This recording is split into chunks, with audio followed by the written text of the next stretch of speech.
Hello दोस्तों, good evening. आप सभी का education with Abhishek YouTube channel में स्वागत है।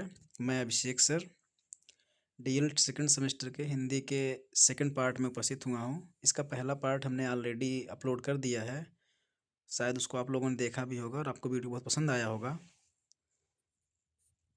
चलिए इसी के साथ दूसरे पार्ट को शुरू करते हैं। और हाँ, यदि आपने अभी तक चैनल को सब्सक्राइब नहीं किया है तो प्लीज़ चैनल को ज़रूर सब्सक्राइब कर लें, बेल आइकन को भी दबाना ना भूलें। यदि वीडियो पसंद आता है तो लाइक और शेयर भी ज़रूर कर दें। आइए वीडियो को शुरू करते हैं।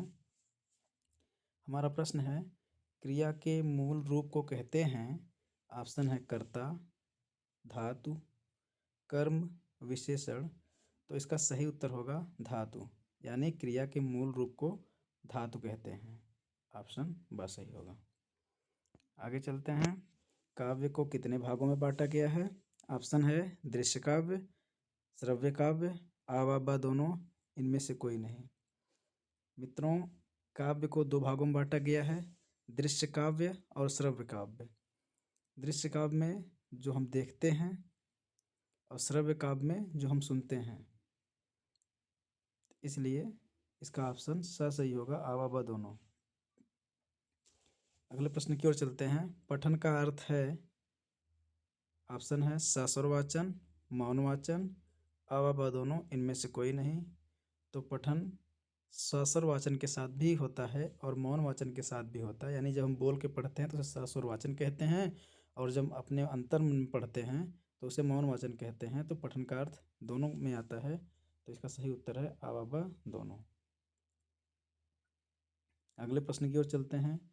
मौन वाचन का उद्देश्य है, ऑप्शन है वाचन गति का विकास, पठित सामग्री का अधिग्रहण, वाचन का अभ्यास। ऑप्शन द आवा दोनों। तो इसका सही उत्तर है द वाला, आवा दोनों, क्योंकि मौन वाचन से वाचन गति का विकास होता है, यानी पठन का विकास होता है हमारा, और पठित सामग्री आसानी से याद हो जाती है। जब हम लोग बच्चे रहे होंगे, पढ़ रहे थे, तो हम लोगों ने देखा था कि जब हमें कोई चीज़ याद करनी होती थी तो हम मन में पढ़ते थे, तो इससे पढ़ी हुई सामग्री आसानी से याद हो जाती है। अगले प्रश्न की तरफ चलते हैं। जो शब्दांश किसी शब्द के आदि में लगाकर उसके अर्थ को बदल देता है वह कहलाता है। वह शब्दांश जो किसी शब्द के पहले लगाकर उसके अर्थ को बदलता है उसे उपसर्ग कहते हैं। तो इसका सही उत्तर है ऑप्शन आ, उपसर्ग। अगले प्रश्न की ओर चलते हैं। संज्ञा के स्थान पर प्रयुक्त होने वाले शब्द कहलाते हैं। संज्ञा, सर्वनाम, विशेषण, क्रिया। तो बच्चों इसका सही ऑप्शन है ऑप्शन ब, सर्वनाम। अगले प्रश्न की ओर चलते हैं। प्रत्यक्ष शब्द में प्रत्यय है, प्रत्यक्ष शब्द में प्रत्यय। बच्चों यह प्रश्न थोड़ा गलत लग रहा है। प्रत्यक्ष शब्द मूल शब्द है, इसमें कोई प्रत्यय नहीं है। प्रश्न ये होना चाहिए था, प्रत्यक्ष शब्द में उपसर्ग है, उपसर्ग। प्रत्यक्ष शब्द में उपसर्ग है, तो इसमें ऑप्शन दिया है प्रति, प्रत्यय, प्रत्यय।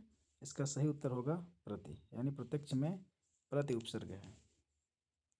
अगला प्रश्न है, पूर्ण विराम का प्रयोग किया जाता है। ऑप्शन है वाक्य के प्रारंभ में, वाक्य के मध्य में, वाक्य के अंत में, रेखा के रूप में। तो पूर्ण विराम का प्रयोग जब हमारा वाक्य पूर्ण हो जाता है तो उसके बाद किया जाता है, तो इसका ऑप्शन स सही है, वाक्य के अंत में। अगले प्रश्न की ओर चलते हैं। निम्नलिखित में स्त्रीलिंग शब्द है। ऑप्शन है मित्र, सूचना, उपहार, अध्याय। तो इसका सही उत्तर है ऑप्शन ब बच्चों, सूचना स्त्रीलिंग शब्द है। चौराहा शब्द में समास है।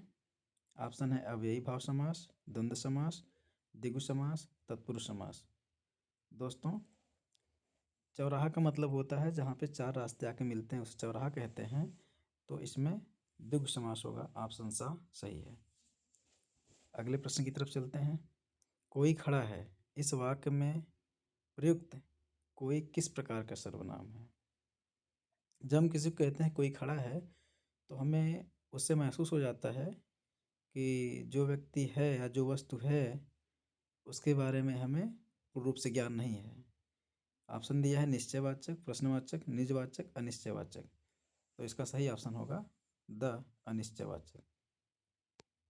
अगले प्रश्न की तरफ चलते हैं। कवि शब्द का स्त्रीलिंग है। बच्चों यह बहुत महत्वपूर्ण प्रश्न है और ये वर्तनी वाले में भी पूछा जाता है, तो इस प्रश्न को बहुत ध्यान दीजिएगा। कवि शब्द का स्त्रीलिंग है कवित्री, कवियित्री, कवयित्री, कवियत्री। तो इसका सही ऑप्शन है ऑप्शन स कवयित्री, क्योंकि वर्तनी वाले शब्दों में पूछा जाता है सही वर्तनी को चुनिए। तो हम लोग अगर ध्यान थोड़ा सा देंगे तो प्रश्न हमारा गलत होने से बच जाएगा और यह प्रश्न 2019 में आ चुका है। अगले प्रश्न की ओर चलते हैं। व्याकरण में वचन का सही अर्थ है। ऑप्शन है प्रतीक्षा, संख्या, बोली, भाषा। तो बच्चों इसका सही ऑप्शन है ऑप्शन ब संख्या, क्योंकि हम लोग पढ़े हैं एक वचन, द्विवचन, बहुवचन। एक वचन का मतलब एक वस्तु के लिए होता है, द्विवचन दो वस्तुओं के लिए होता है, बहुवचन बहुत सारी वस्तुओं के लिए होता है। तो यानी वचन संख्या को इंगित करता है। तो इसका सही उत्तर होगा ऑप्शन ब संख्या। अगले प्रश्न की ओर चलते हैं। मरकट का पर्यायवाची शब्द है। ऑप्शन है पानी, पुत्र, मित्र, बंदर। तो मरकट का मतलब बंदर होता है, इसलिए इसका ऑप्शन द सही है। मरकट का पर्यायवाची शब्द जो है बंदर होता है। अगले प्रश्न की तरफ चलते हैं। अगला प्रश्न है निम्नलिखित में जातिवाचक संज्ञा है। ऑप्शन है पुस्तक, ममता, अच्छाई, रमेश। ये प्रश्न तो एक बार आ चुका है शायद, यह प्रश्न दोबारा आया है, तो ऑप्शन आ सही है। अगले प्रश्न की तरफ चलते हैं। फ का उच्चारण स्थान है। ऑप्शन है कंठ, ऑप्शन है ओष्ठ, तालव्य और मूर्धन्य। क्योंकि सूत्र है उपपद्मनीय नाम ओष्ठो, तो प वर्ग में फा वर्ड आता है, तो प वर्ग का उच्चारण स्थान ओष्ठ है। तो इसका इसलिए ऑप्शन ब सही है।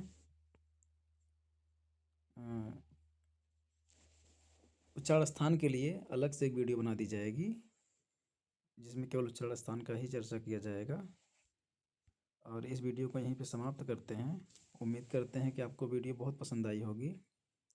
यदि आप चैनल पर नए हैं तो चैनल को ज़रूर सब्सक्राइब कीजिएगा, बेल आइकन को भी दबा दीजिएगा ताकि अपलोड किए गए वीडियो की सूचना आपको तुरंत मिल जाए, और लाइक और शेयर ज़रूर कर दीजिएगा। बस कुछ दिनों में हम गणित विषय के भी वीडियोस अपलोड करना शुरू करेंगे। अभी थोड़ी टेक्निकल एरर हैं, समस्याओं का समाधान किया जा रहा है। उसके बाद हम गणित विषय की भी वीडियो बनाएंगे और अपलोड करेंगे। ठीक है, तब तक के लिए आप लोग मस्त रहिए, स्वस्थ रहिए। धन्यवाद।